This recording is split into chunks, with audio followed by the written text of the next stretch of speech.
ఓం సాయిరాం. బాబా భక్తులందరికీ కూడా నమస్కారం అండి. అందరూ కూడా సుఖంగా సంతోషంగా ఎప్పుడూ కూడా ఆనందంగా ఉండాలి అని చెప్పి ఆ బాబాగారి తరపున నేను కూడా మనస్ఫూర్తిగా కోరుకుంటున్నాను. ఈరోజు బాబాగారు అందించే సందేశం ఏంటి అంటే కనుక, తల్లి, నీ భర్త నిన్ను వదిలి వెళ్ళడానికి 100% ప్రయత్నిస్తున్నాడు. నిన్ను వదిలించుకోవడమే అతని ప్రధాన లక్ష్యం. వెంటనే నువ్వు ఇలా చెయ్యి, లేకపోతే ప్రమాదమే అని చెప్పి బాబాగారు మనకేదో తెలియని సందేశాన్ని అందించాలి అనుకుంటున్నారండి. మరి ఆ సందేశం ఏంటో తెలుసుకోవాలి అంటే పూర్తి వీడియో చూస్తేనే అర్థమవుతుంది. మధ్యలో మీరు స్కిప్ చేస్తే బాబాగారు ఏం చెప్పాలి అనుకుంటున్నారో మీకు అర్థం కాదు. మరి వీడియోలోకి వెళ్లే ముందు చాలామంది కూడా చెప్పుకోలేనటువంటి సమస్యలతోటి సతమతమైపోతూ వాటిని ఎలా తీర్చుకోవాలో తెలియక ఇబ్బంది పడిపోతూ ఉంటున్నారు. అటువంటి వారి కోసం శ్రీ షిరిడి సాయిబాబా ఆశీస్సులతో జ్యోతిష్యం చెప్పబడును గురూజీ శివరామరాజు గారు. Phone number 9959422552. మీరు ఇప్పటి వరకు ఎన్నో చోట్ల జ్యోతిష్యం చెప్పించుకొని విసిగిపోయి ఉంటే ఒకే ఒక్కసారి స్క్రీన్ మీద కనిపిస్తున్న నెంబర్కి కాంటాక్ట్ అవ్వండి. ప్రేమ, పెళ్లి, ఉద్యోగం, రాజకీయం, సంతానం లేక ఇబ్బంది పడుతున్న, భార్యాభర్తల మధ్య గొడవలున్నా, అప్పుల సమస్యలున్నా, శత్రువుల సమస్యలున్నా అవేంటో గురువు గారికి వివరించి చెప్పినట్లయితే వాటికి తగిన పూజలు చేసి గురువుగారు మీకు రోజులలోనే పరిష్కారాన్ని చూపిస్తారు. గురువుగారు చెప్పింది చెప్పినట్లు 100కు 1000% జరుగుతుంది. నమ్మకంతో స్క్రీన్ మీద కనిపిస్తున్న నెంబర్కి కాంటాక్ట్ అవ్వండి. భార్యాభర్తల మధ్య వశీకరణ, స్త్రీ మరియు పురుషుల మధ్య వశీకరణ 100% జరపబడును. ఎటువంటి సంతాన సమస్యలకైనా కానీ గురువుగారి దగ్గర చక్కటి పరిష్కారం దొరుకుతుంది. మాకున్నటువంటి ఎన్నో రకాలైన సమస్యలు గురువుగారు రోజులోనే పరిష్కరించారండి. మాలాంటి ఎంతోమంది జీవితాలు బాధలతో నిండిపోతే వారి జీవితాల్లో కూడా సంతోషాలను, ఆనందాలను నింపిన అదృష్టం అనేది ఈ గురువుగారి ద్వారానే వచ్చిందండి. మీరు కూడా వెంటనే మీ సమస్యలు దూరం చేసుకోవడానికి స్క్రీన్ మీద కనిపిస్తున్నటువంటి నెంబర్కి కాంటాక్ట్ అవ్వండి. మీకు ఆలస్యం చేయకుండా మనం బాబాగారి యొక్క సందేశం ఏంటో తెలుసుకుందాం. తల్లి, నీ భర్త నిన్ను 100కి 100% వదిలించుకోవడానికి ప్రయత్నిస్తున్నాడు. అది నేను ఎలా చెప్పగలుగుతున్నాను అంటే కనుక, గత కొన్ని నెలల నుంచి గతంలో ఉన్నటువంటి ప్రేమ నీ భర్త నీ మీద చూపించడం లేదు. అలాగే నువ్వు ఏదైనా ప్రేమగా మాట్లాడాలి అని దగ్గరికి వెళ్తే ఏదో ఒక కారణం చెప్పి, నేను అక్కడ డబ్బులు వాడుతున్నాను, ఇక్కడ డబ్బులు వాడుతున్నాను, నాకు ఇంత ఖర్చు అవుతుంది, నిన్ను చేసుకున్న దగ్గర నుంచి నా జీవితం నాశనమైంది, అనవసరంగా నిన్ను పెళ్లి చేసుకున్నాను, ఖర్చులు ఎక్కువైపోతున్నాయి, ఒక్కడనే తీసుకురాలేకపోతున్నాను అని చెప్పి రకరకాలైనటువంటి టార్చర్ మాటలతోటి నిన్ను మానసికంగా దెబ్బ మీద దెబ్బ కొట్టేలా చేస్తున్నాడు. అలాగే కాస్తంత సమయం నీతో కేటాయించడానికి కూడా ఇష్టపడడం లేదు. వీలైతే టీవీ చూడడం, లేకపోతే ఫోన్ చూసుకోవడం, లేకపోతే కాస్తో కూస్తో మద్యం తాగొచ్చి మత్తుగా నిద్రపోవడం. అంతే తప్ప నువ్వు తిన్నావా, తినలేదా, నీ ఆరోగ్యం ఎలా ఉంది, నీకు నీకు పరిస్థితులు ఎలా ఉన్నాయి, నీకు ఇంట్లో అంతా బాగానే ఉందా, ఎవరేమన్నా నిన్నేమన్నా అంటున్నారా, నీకేదన్నా కావాలా, ఏమన్నా తెచ్చిపెట్టమంటావా, ఏమన్నా తినాలి అనుకుంటున్నావా, ఇటువంటి ప్రేమతో కూడినటువంటి ప్రశ్నలు అనేవి నీ భర్త నుంచి నీకు ఏవి కూడా రావడం లేదు.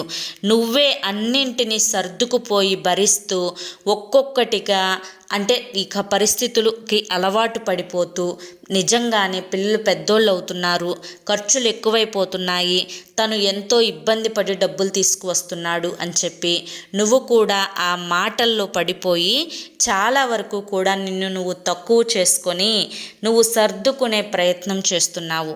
ఏది ఏమైనప్పటికీ కూడాను సర్దుకుపోవడం తప్పు కాదు తల్లి, మనిషి దూరం చేసుకోవడం తప్పు అవుతుంది. ఆ మనిషిని నువ్వు మార్చుకోకపోతే చాలా వరకు నష్టపోతావు. దీనికి కారణం మరొక వ్యక్తి ఉన్నారు. ఆ వ్యక్తే తను నీ నుంచి నీ భర్తను ఎడబాటు చేయడానికి అనేక రకాలుగా ప్రయత్నిస్తూ ఉంది. అయితే తన యొక్క మాయ మాటలలో తను లేనిపోని వగల మారి యొక్క వంకాయ మాటలు అంటారు చూసావా, అటువంటి మాయ మాటలతో ప్రేమను కురిపించి నీవు ఏదైతే అందించలేనటువంటి ప్రేమ ఉందో ఆ ప్రేమ తన ద్వారా తను పొంది తన యొక్క సుఖాలను, సంతోషాలను తను ఆవిడ దగ్గర అనుభవించి ఇక నీ దగ్గరికి వచ్చేసరికి తను నీ మీద ప్రేమను పూర్తిగా మర్చిపోయి నీ దగ్గర ఒక బయట వ్యక్తిలాగా ప్రవర్తిస్తున్నారు. ఇది అందరి భర్తల గురించి చెప్పడం లేదు, కొంతమంది వారు అంటే ఎవరైతే ఈ సమస్యతోటి బాధపడుతున్నారో ఆ కొంతమంది గురించి అయితే చెప్తున్నాను. అయితే జరగాల్సింది చూడాలి, జరిగేదాన్ని, జరగబోయేదాన్ని, జరిగిపోయిన దాన్ని కాదు. నువ్వు జరగబోయేది అంటే జరగాల్సింది చూసుకోవాలి. నీ భర్తలో మార్పు తెచ్చే ప్రయత్నం చేయాలి. అసలు ఎక్కడ తప్పు జరుగుతుందా అని చెప్పి కనిపెట్టగలగాలి. కాస్తో కూస్తో రిస్క్ తీసుకోవాలి. అలాగే నీ భర్త యొక్క మాటల వెనుక ఉండే ఆంతర్యాన్ని నువ్వు గ్రహించాలి. నీ భర్తను నీ యొక్క ప్రేమలో, నీ యొక్క మాటలతో తనను నీ వైపు తిప్పుకునే ప్రయత్నం చేయాలి. అలాగే నీ యొక్క కష్టం, సుఖం, బాధ ఎంత అరిచినా తిట్టినా తన దగ్గరికి వెళ్ళి చెప్పుకోవాలి. అలాగే తను చేస్తుంది తప్పు అని తనకి అర్థమయ్యే రీతిలో చెప్పాలి. అలా కాదు అని చెప్పి వదిలేస్తే ఎవరు నష్టపోతారు? నువ్వే కదా తల్లి నష్టపోయేది. నీకు ఆ నష్టం జరగకూడదు అన్న ఉద్దేశంతోనే నేను నీకు ఇవన్నీ కూడా చెప్తున్నాను. ఎందుకు చెప్తున్నాను అనేది ఒక్కసారి నువ్వు జాగ్రత్తగా ఆలోచించు. మగవాడు బయట కష్టపడి వస్తాడు, ఎన్ని కష్టాలు పడినా కూడా ఇంటికి వచ్చిన తర్వాత భార్య పిల్లల మొహం చూడంగానే ఆ కష్టాన్నంతా మర్చిపోయి సంతోషంగా ఉంటాడు. అది ఇక్కడ జరగడం లేదు కాబట్టే నేను నీకు ఇవన్నీ కూడా చెప్పాల్సి వస్తుందే తప్ప నిన్ను బాధ పెట్టాలి, నిన్ను కష్టపెట్టాలి అన్న ఉద్దేశంతో కాదు. ఎప్పుడు 4 గోడల మధ్య నువ్వు ఆలోచించిన విధంగానే అందరూ ఆలోచిస్తారు అనుకుంటే ఎలా? ఇక్కడ చాలా జరిగిపోతున్నాయి. కాబట్టి నీ జాగ్రత్తలో నువ్వు ఉండాలి అని ఉద్దేశించి నేను నీకు చెబుతున్నటువంటి మాటలు ఇవి. కాబట్టి ఎక్కడా కూడా నువ్వు కంగారు పడకు, భయపడకు, ఆలోచించు, తెలివితేటల్ని ప్రదర్శించు. ఎప్పుడూ కూడా మనసుని సంతోషంగా ఉంచుకో. తెలివిగా ఆలోచించి నీ భర్త నీ వైపు ఏ విధంగా అయితే తిరుగుతాడో అటువంటి ప్రయత్నాలు చేయి. అప్పుడు నీ భర్త నీ వశం అవుతాడు అని చెప్పి ఈరోజు బాబాగారు మనకి చాలా చక్కటి సందేశాన్ని అందించారండి. ఇప్పటి జీవితాలలో చాలామంది కూడా తన భర్త వల్ల ఇటువంటి సమస్యలని అనుభవిస్తూ ఉన్నారు. ఆ సమస్యలు చెప్పుకోవడానికి, చూడటానికి చిన్నగా అనిపించినప్పటికీ పడే ఆడవాళ్ళకే ఆ నరకం ఏంటి అని చెప్పి అర్థమవుతుంది.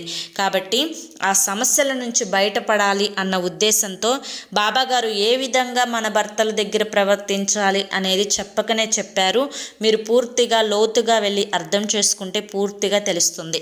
మరి బాబాగారి యొక్క సందేశంలో ఉండే ఆంతర్యాన్ని మీరందరూ కూడా గ్రహించారు. ఈ వీడియో మీ అందరికీ కూడా నచ్చింది, అర్థమైంది అని చెప్పి అనుకుంటున్నాను. నచ్చింది, అర్థమైంది అని చెప్పి అనిపిస్తే ఈ వీడియోకి ఒక లైక్ ఇవ్వండి. అలాగే కింద కామెంట్ సెక్షన్లో ఓం సాయిరామ్ అని చెప్పి టైప్ చేయండి. మొదటిసారి మన సాయి పిలుపు ఛానల్లోకి వచ్చినట్లయితే మన ఛానల్ని సబ్స్క్రైబ్ చేసుకుని సపోర్ట్ చేయండి. రేపు మరొక మంచి వీడియోతోటి మళ్ళీ కలుసుకుందాం. అంతవరకు కూడా బాబాగారి యొక్క ఆశీస్సులు మీ మీద, మీ కుటుంబ సభ్యుల మీద ఎల్లకాలం ఉండాలి అని చెప్పి మనస్ఫూర్తిగా కోరుకుంటూ సర్వేజన సుఖినో భవంతు. ఇక మీరు ఎటువంటి సమస్యలతోటి బాధపడుతున్నా స్క్రీన్ మీద కనిపిస్తున్న నెంబర్కి వెంటనే కాంటాక్ట్ అవ్వండి, మర్చిపోవద్దు.